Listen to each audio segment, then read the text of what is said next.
마지막 부분입니다. 룻기 4장 13절부터 22절까지 저와 여러분이 한 절씩 같이 교독하도록 하겠습니다. 제가 13절 먼저 읽겠습니다. 이에 보아스가 룻을 맞이하여 아내로 삼고 그에게 들어갔더니 여호와께서 그에게 임신하게 하심으로 그가 아들을 낳은지라. 여인들이 나오미에게 이르되 찬송할지로다. 여호와께서 오늘 내게 기업 물을 자가 없게 하지 아니하셨도다. 이 아이의 이름이 이스라엘 중에 유명하게 되기를 원하노라. 이는 내 생명의 회복자이며 내 노년의 봉양자라. 곧 너를 사랑하며 일곱 아들보다 귀한 내 며느리가 낳은 자로다 하니라. 나오미가 아기를 받아 품에 품고 그의 양육자가 되니 그의 이웃 여인들이 그에게 이름을 지어주되 나오미에게 아들이 태어났다 하여 그의 이름을 오벳이라 하였는데 그는 다윗의 아버지인 이새의 아버지였더라. 베레스의 계보는 이러하니라. 베레스는 헤스론을 낳고 헤스론은 람을 낳고 람은 아미나답을 낳고 아미나답은 나손을 낳았고 나손은 살몬을 낳았고 살몬은 보아스를 낳았고 보아스는 오벳을 낳았고 오벳은 이새를 낳고 이새는 다윗을 낳았더라. 아멘. 오늘 룻기 이제 마지막 시간인데요. 좀 복습을 해드리겠습니다. 이 룻과 보아스가 기업을 향한 열정이 있었습니다. 그래서 그 하나님 나라, 그 하나님 나라를 향한 갈망이 있어서 이들이 서로 이제 결혼하게 됐습니다. 그러나 보아스가 정식적 절차를 밟아서 그 기업을 사게 됩니다. 원래 보아스보다 앞선 자가 있었죠. 그 이름은 미스터 아무개 씨입니다. 이름도 안 나와요. 제가 영어로 찾아보니까 그냥 friend, 그냥 친구다 이렇게 말하고 있어요. 근데 미스터 아무개 씨는 기업을 향한 열정이 없었습니다. 그래서 그 기업을 포기합니다. 왜 포기했을까요? 자기에게 손해가 될까 봐. 자기의 안전과 자기의 안녕과 자기의 욕심을 위해서 나는 기업을 잊지 않겠다. 나는 나오미와 룻을 책임질 수 없다. 좀 이기적인 목표로 이제 그 기업을 보아스에게 양보를 합니다. 그래서 보아스가 이제 그 기업을 사게 되죠.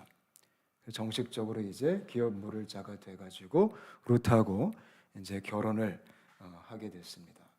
그러니까 보아스가 기업을 산 사건은 예수님이 우리를 십자가의 공로로 산 사건입니다. 예수님께서 저와 여러분을 주님의 핏값으로 사셨습니다. 믿으시죠? 그러니까 우리가 값어치가 꽤 나갑니다. 아멘.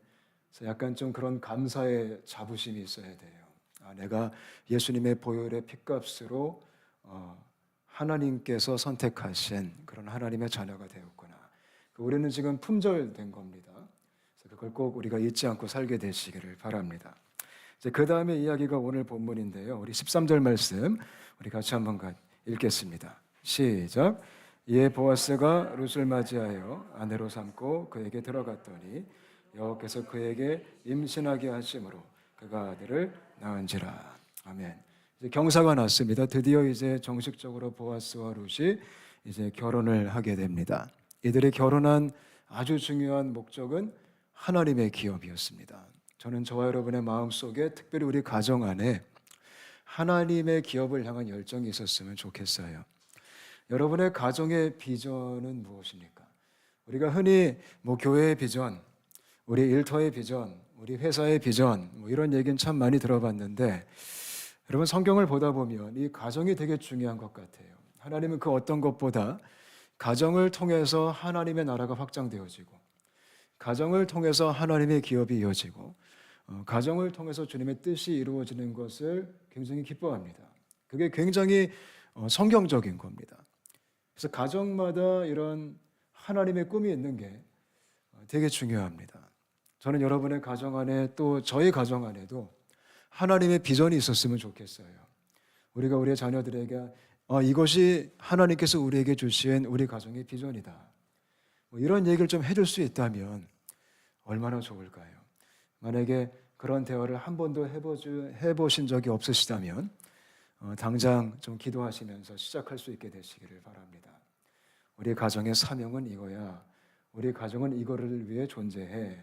그런 은혜가 있게 되시기를 축복합니다. 그래서 그러한 목적을 가지고 보아스와 룻이 이제 결혼을 했어요. 이 결혼이란 것은요, 우리가 좀 깊이 한번 생각해 봤으면 좋겠는데요. 사실 예수님 믿는 거를 가장 근접하게 설명하는 게 결혼입니다.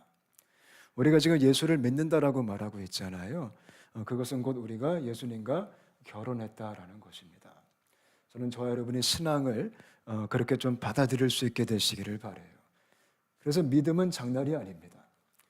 신앙은 그냥 취미 활동이 아닙니다. 이건 너무나 신중하고 또 아주 현실적인 사건입니다. 마치 우리가 남녀가 만나서 결혼하듯이 내가 예수를 믿는다라는 것은 내가 이제 예수님과 결혼했다라는 것입니다. 그래서 그런 표현이 있죠. 예수님이 신랑이 되시고 그분의 교회가 신부가 되신다. 저는 저와 여러분이 주님의 순결한 신부로 세워질 수 있게 되시기를 축복합니다. 아멘. 그래서 그런 이 결혼 의식 좀 이게 있어야 돼요. 이 결혼에서 가장 중요한 게 뭐죠? 책임입니다. 책임. 그러니까 사랑은 책임지는 겁니다. 그래서 신앙은 이런 책임이 있어야 됩니다. 그런 책임감을 가지고 저와 여러분이 하나님을 섬길 수 있게 되시기를 축복합니다. 아멘. 또 오늘 말씀 읽어보니까 13절에 자녀를 낳게 됩니다. 결혼하자마자 허니문 베이비가 생긴 것 같아요. 근데 이거는 엄청난 축복이에요. 왜냐하면 지금 룻이요, 사실 남편이 죽었잖아요.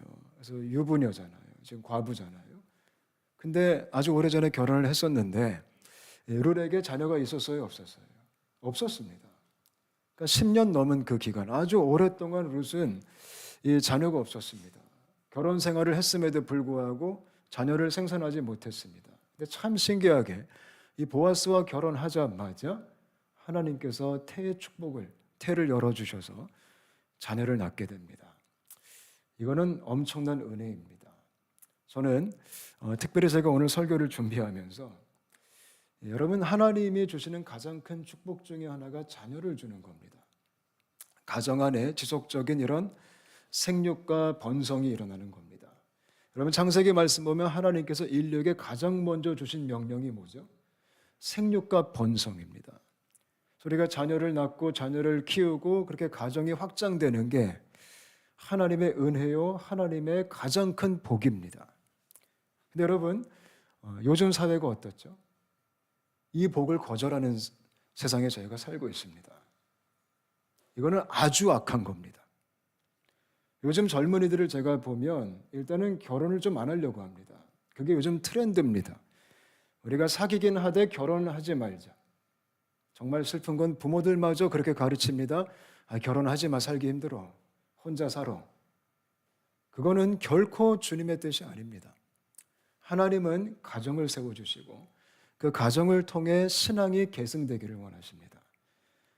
여러분, 옛날에는 주일학교도 없었어요. 가정이 주일학교였습니다.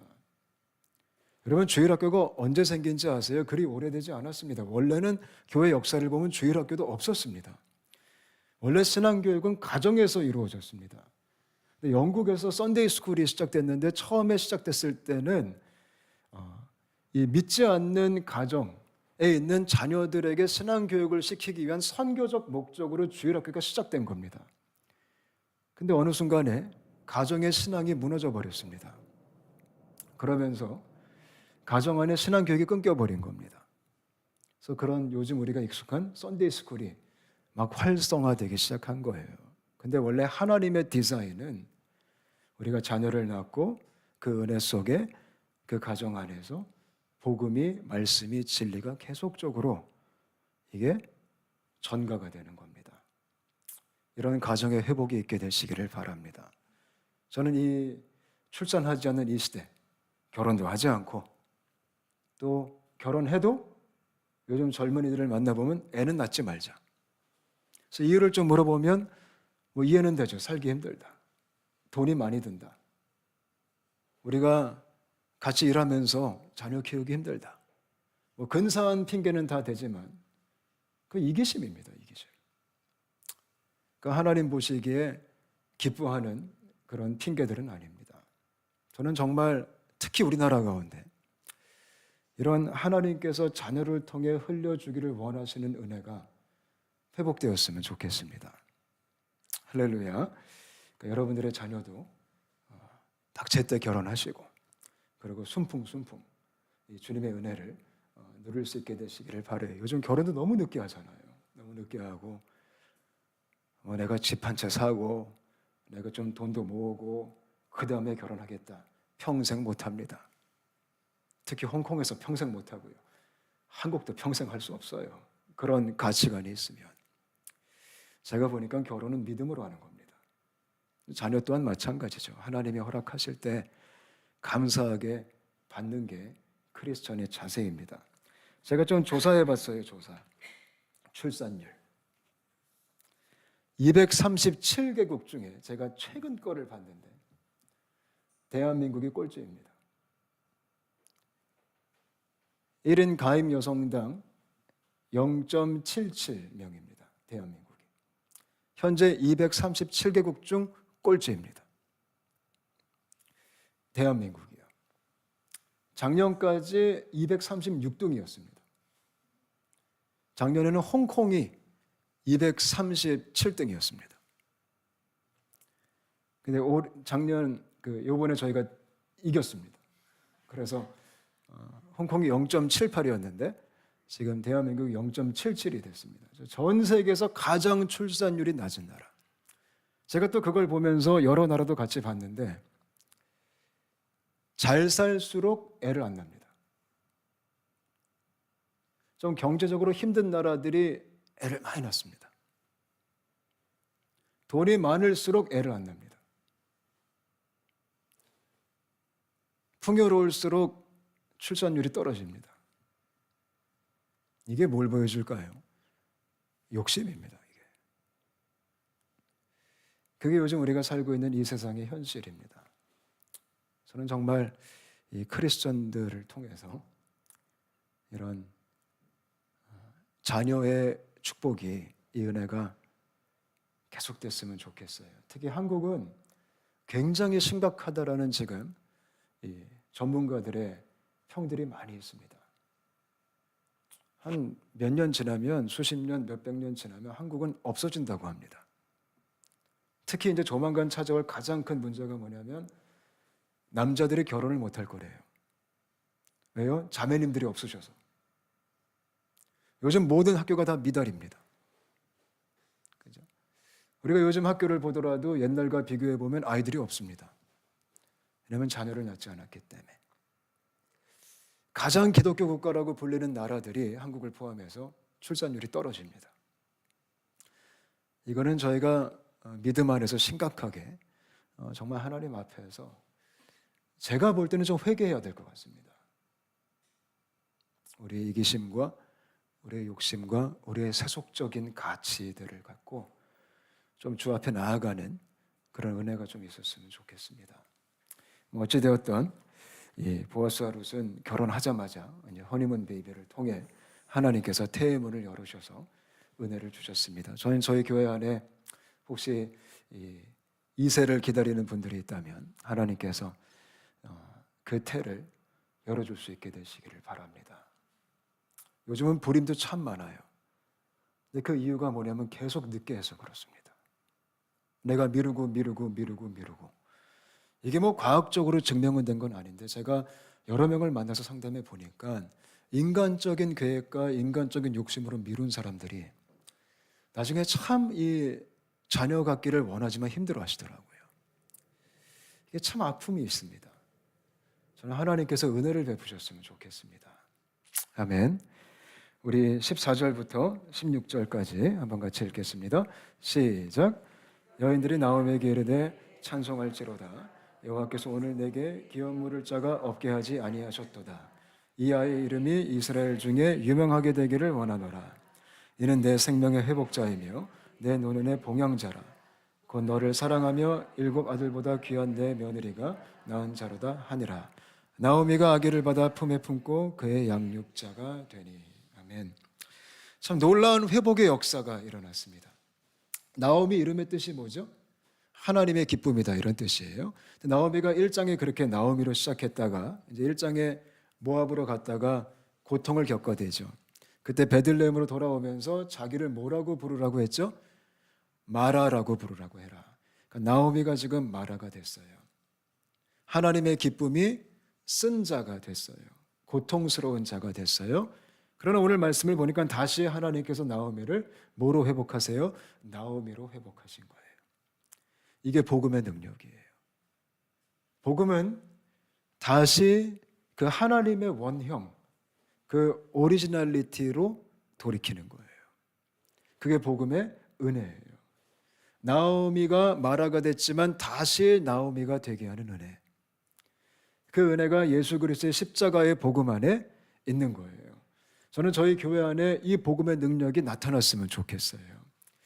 제가 설교를 준비하다가 가만히 생각해 보니까 이런 사람들 같아요. 예전에 신앙생활을 했다가 갑자기 마라가 되신 분들이 계세요. 그분들이 다시 나오미가 되시기를 바라요. 예전에 은혜 받고 뜨거웠다가 갑자기 어떤 이유에든지 차가워지고 상처를 받고 떠나신 분들이 있어요. 그분들이 돌아올 수 있게 되시기를 바라요. 사실 공동체 안에 이런 역사가 일어나야 됩니다. 저희 온사랑교회를 통해서 떠난 자들이 돌이키는 은혜가 있었으면 좋겠어요. 떠난 나의 배우자가 돌이키게 되고 떠난 나의 자녀가 돌이키게 되고 혹시 지금 내가 떠나 있다면 돌이킬 수 있게 되시기를 바라요. 하나님은 반드시 나오미를 나오미로 회복하시는 분이에요. 그게 하나님의 원형이에요. 원형. 그래서 복음은 원형으로 돌이키는 주님의 역사예요. 그게 희년이에요. 희년. 여러분 우리가 희년 잘 알잖아요. 희년. 주빌리. 주빌리라는 말이 있잖아요. 주빌리의 뜻이 뭘까요? 희년의 가치가 뭘까요? 원상태로 돌이키자라는 거예요. 원래 주인으로 돌려주자 이거예요. 그게 예수 믿는 거예요. 우리가 예수를 믿고 예수를 영접하고 하나님의 자녀가 됐다면 원래 하나님의 것으로 돌아가는 거예요. 원래 우리가 어떤 존재죠? 하나님을 찬양하는 존재예요. 근데 내가 하나님을 찬양하기를 거부하다가 죄에 빠졌어요. 예수를 믿으면 다시 내가 하나님을 찬양하는 존재로 돌이키는 거예요. 원래 우리는 하나님을 위해 살아가는 존재예요. 근데 죄를 범함으로 내가 열심히 나를 위해 살고 있어요. 근데 예수를 믿음으로 다시 내가 하나님을 위해 사는 존재로 돌이키는 거예요. 원래 우리는 죄와 섞일 수 없는 거룩한 정체성을 가진 백성들이에요. 근데 우리가 범죄함으로 지금 우리가 곧 죄덩어리가 됐어요. 예수를 믿음으로 다시 우리가 너희는 거룩한 나라요 라는 그 은혜 속에 거룩한 삶으로 돌아가는 거예요. 이런 돌이킴의 역사가 여러분의 가정 안에, 일터 안에, 우리 교회 안에 가득했으면 좋겠습니다. 아멘. 그러니까 이 룻기는 이런 복음의 놀라운 은혜와 축복을 너무나 실질적으로 현실적으로 저희들에게 보여주고 있는 이야기예요. 그래서 저는 룻기가 참 좋아요. 혹시 제가 아까 막 자녀 생산 얘기하셔서 여기 다 여성분들인데 목사님이 몰라서 그래요. 혹시 그렇게 또 마음이 좀 꽁한 분들 계실 수도 있겠지만 성경 말씀이에요. 성경 말씀. 그리고 생육 번성은 제가 하는 얘기가 아니라 창세기가 하는 얘기예요. 근데 성경 어디를 보더라도 자녀는 축복입니다.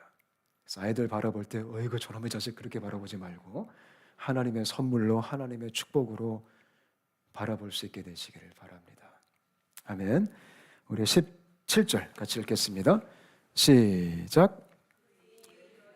그에게 이름을 지어주되 나오미에게 아들이 태어났다 하여 그의 이름을 오벳이라 하였는데 그는 다윗의 아버지인 이새의 아버지였더라. 저는 이 룻기 이 말씀 중에 17절이 제일 재밌어요. 지금 이제 룻이 아이를 낳았어요. 그래서 이 주변 이제 아주머니들이 이제 나오미를 축하하러 다 온 거죠. 이게 무슨 엄청난 축복과 경사잖아요. 그래서 너무 좋아하고 옆에서 정말 기뻐해주고. 근데 정말 재밌는 게 뭐냐면 지금 이름을 이제 룻의 아기 보아스의 아들에게 이름을 지어줬는데 이 이름을 동네 아줌마들이 지어줘요. 이거는 제가 아무리 들여다봐도 이해가 안 되는 거예요. 아니 보통 이름은 아빠가 지어주든지 아니면 할머니가 지어주든지 아니면 뭐 가족이 지어주든지 아니면 하나님께서 말씀하시든지 뭐 이렇게 좀 해야 되는데 이 동네 할머니들이 지금 축하하러 왔다가 이름까지 지어주는 그런 정말 희귀한 현상이 지금 발생했는데 왜 그랬을까요? 이거는 나오미가 좀 과거가 있어요. 과거가. 나오미가 아들이 2명 있었어요. 그죠? 이름이 말론과 기련이죠.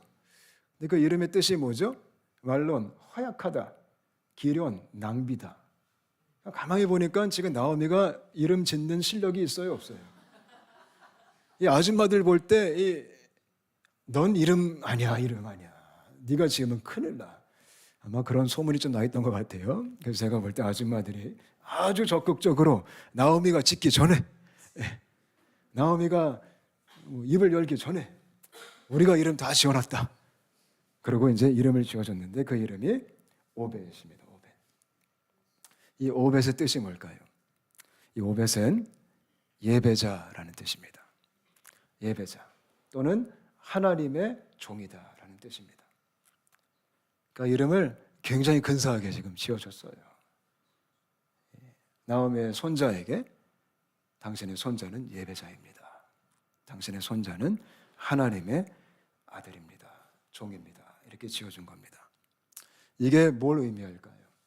지금 나무의 가정 안에 그들이 주께로 돌이키고 하나님의 은혜가 함께하고 기업 물을 자가 됐어요. 보아스를 통해서 그 기업이 이어져 가는 거예요. 하나님이 가장 먼저 허락하신 축복이 예배다라는 거예요. 예배. 그게 하나님의 은혜입니다. 저는 우리의 가정 안에 예배가 살 수 있게 되시기를 바랍니다. 그러니까 가정의 중심에 예배가 있어야 돼요. 우리 인생의 중심에 예배가 있어야 돼요. 구원받은 자의 중심에 예배가 있어야 돼요. 교회의 중심에 예배가 있어야 돼요. 예배는 우리 삶의 목적이요, 본질이에요. 다 예배로 돌아가야 돼요. 우리의 존재의 목적이 뭐죠? 원형적 존재 목적 예배예요. 하나님이 우리 왜 만드셨죠? 예배하기 위해 만드셨어요. 그게 지금 살아나는 거예요. 나오미의 가정 안에. 예배가 없던, 예배가 무너진 나오미의 가정 안에 하나님을 예배하지 않고 모압을 예배하고 이 땅에 먹고 사는 걸 예배했던 그 나오미의 가정 안에 지금 오벳의 탄생을 통해, 오벳의 출생을 통해 하나님이 예배를 심겠다라는 거예요. 이 놀라운 축복을 저와 여러분이 내 것으로 만들 수 있게 되시기를 바랍니다. 그러니까 하나님이 역사하시면 예배가 꿈틀꿈틀거리는 거예요. 그게 제가 볼 때 이 복음으로 변화받은 삶의 가장 도드라진 특징이에요. 은혜 받은 사람은 뭐 보면 알아요? 예배 보면 알아요. 예배. 그게 첫 번째로 나타나는 반응이에요. 예배가 활기차게 살아나기 시작하는 거예요. 여러분들의 자녀의 삶에 예배가 살 수 있게 되시기를 바랍니다. 저는 저희 차세대 사역 가운데 예배가 살아났으면 좋겠고 우리 아이들이 예배를 좋아하게 됐으면 좋겠어요. 그런 희귀한 형상이 일어났으면 좋겠어요. 근데 은혜 받으면 예배가 좋아지거든요. 하나님을 만나면 예배가 좋아지거든요. 예배가 좀 지겨운데? 이러는 순간 우리는 이 비상벨이 울리는 거예요. 예배 시간 너무 긴데? 이러는 순간 우리는 지금 비상벨이 울려요. 원래 은혜 받으면 뭐 예배가 길면 어때요? 여러분 그러신 적 있죠? 옛날에 막 청년 때나 이제 한국에서나 그때 그 시절 우리가 그 부흥사 목사님 오셨을 때 옛날 또 부흥사 목사님은 설교를 또 겁나게 길게 하십니다. 정말 뭐 설교가 뭐 3시간, 뭐 2시간은 기본이고요. 근데 그때 제가 어릴 적에 부모님 손에 이끌려서 그 부흥회를 좀 다녔는데 아니 어린 내가 들어도 그 3시간이 금방 가요. 그때 제가 중학생이요, 정말 중2병에 걸린 그 상태였어도 그 분위기 자체가 그때는 좀 그랬어요. 근데 요즘은 좀만 길어도 뭐 컴플레인 들어오고 뭐 20분이 적합하다, 성령님은 20분 가운데 역사하신다, 뭐 이런 얘기가 있고 우리의 그 예배의 열정이 많이 식어진 것 같아요. 저는 우리 인생에 오벳이 살게 되시기를 바랍니다. 하나님이 지금 나오미의 가정 안에 오벳을 허락하시고 이 은혜를 부어주신 것입니다. 우리 18절부터 22절 마지막 부분이에요. 같이 읽겠습니다. 시작. 베레스의 계보는 이러하니라. 베레스는 헤스론을 낳고 헤스론은 람을 낳았고 람은 아미나답을 낳았고 아미나답은 나손을 낳았고 나손은 살몬을 낳았고 살몬은 보아스를 낳았고 보아스는 오벳을 낳았고 오벳은 이새를 낳고 이새는 다윗을 낳았더라. 아멘. 다 아시겠지만 오벳이 누구죠? 다윗의 할아버지입니다. 다윗의 할아버지. 오벳이 이새를 낳고 이새가 다윗을 낳았습니다. 우리가 예수님의 족보 다 아시죠?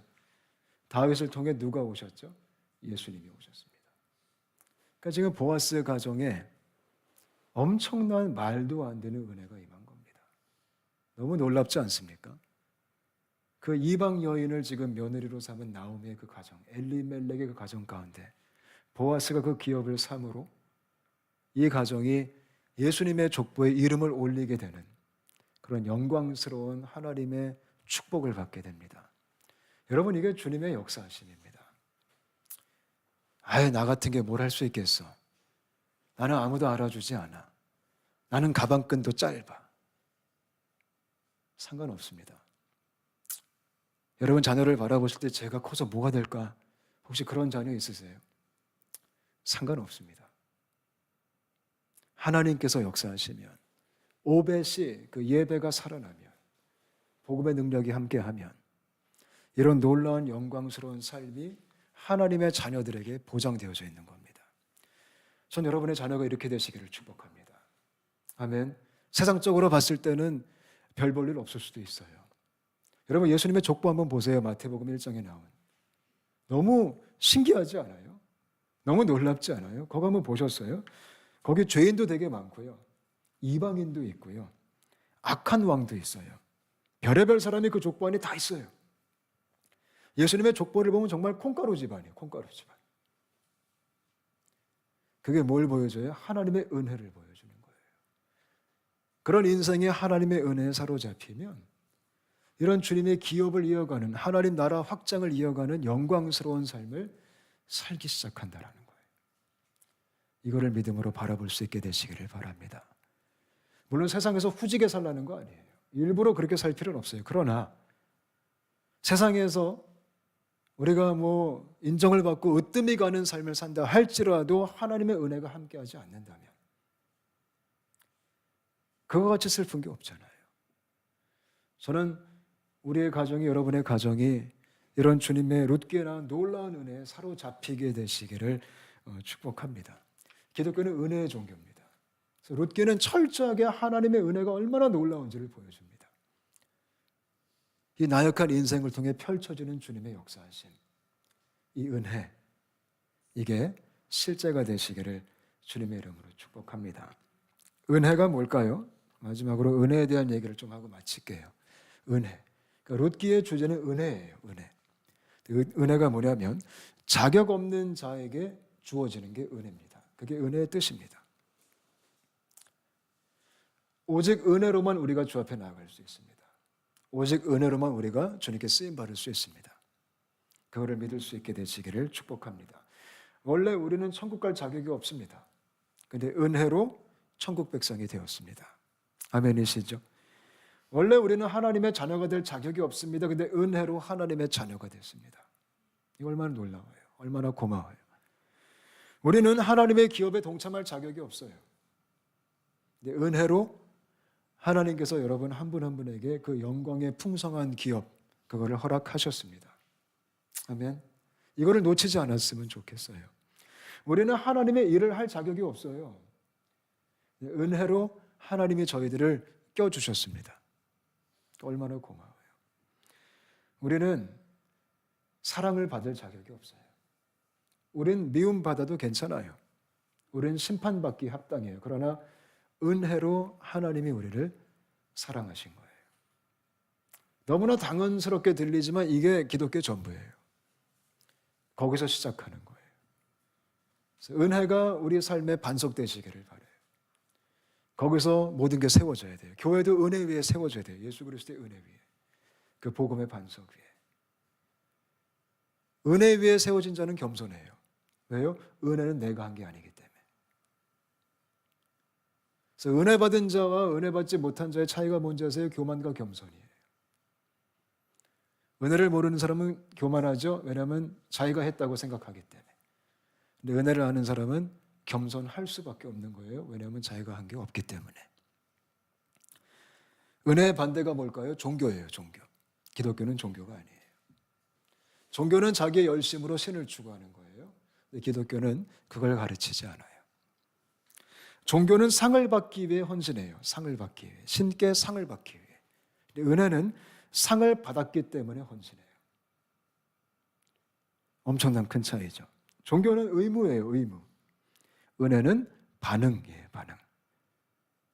그러니까 종교는 의무적으로 섬기지만 은혜는 반응적으로 섬기는 거예요. 너무 고마워서. 종교는 기쁨이 없어요. 항상 피곤해요. 근데 은혜는 기쁨이 있어요. 혹시 교회에서 봉사하시다가 나 지쳤어. 그런 마음이 드시는 분들은 내가 지금 점점 종교적으로 섬기고 있지는 않는가. 좀 생각해 보셔야 돼요. 그 경고의 벨이 울리는 거예요.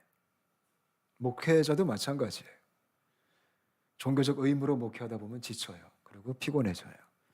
근데 은혜가 있으면 아무리 일이 많아도 기뻐요. 그런 은혜가 우리께 됐으면 좋겠습니다.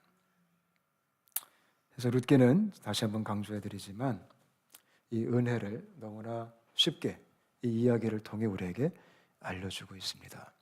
이 영광스러운 기업을 이어가는 은혜가 여러분의 삶들 속에, 여러분의 자녀의 삶들 속에 있게 되시기를 축복합니다. 같이 한번 기도하겠습니다. 우리 합심해서 같이 기도하고 싶습니다.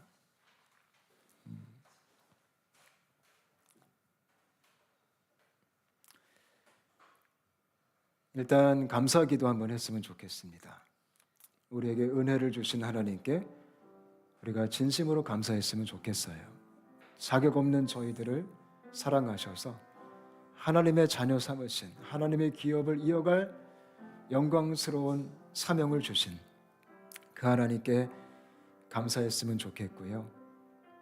그리고 더 나아가 우리가 우리의 자녀들, 우리의 가정을 위해 기도했으면 좋겠습니다. 주님, 우리의 가정이 이 룻의 가정처럼, 보아스의 가정처럼 하나님의 영광을 이어가는 가정 되게 하여 주옵소서. 우리가 우리의 자녀들을 좀 축복하시면서 같이 한번 기도했으면 좋겠고요. 또 마지막으로 세 번째 기도 제목은 제가 아까 설교 처음 시작할 때 아주 실질적인 출산율에 대한 얘기를 좀 했습니다. 근데 이게 되게 심각합니다. 그래서 하나님, 대한민국을 불쌍히 여겨 주옵소서. 용서하여 주옵소서. 다시 한번 우리나라 속에 하나님의 허락하시는 은혜를 누려나가는 축복이 회복되게 하여 주옵소서. 우리 세 가지 감사기도, 우리 가정을 위한 기도, 우리 국가를 위한 기도 함께 같이 기도하시겠습니다. 하나님 감사합니다. 주님.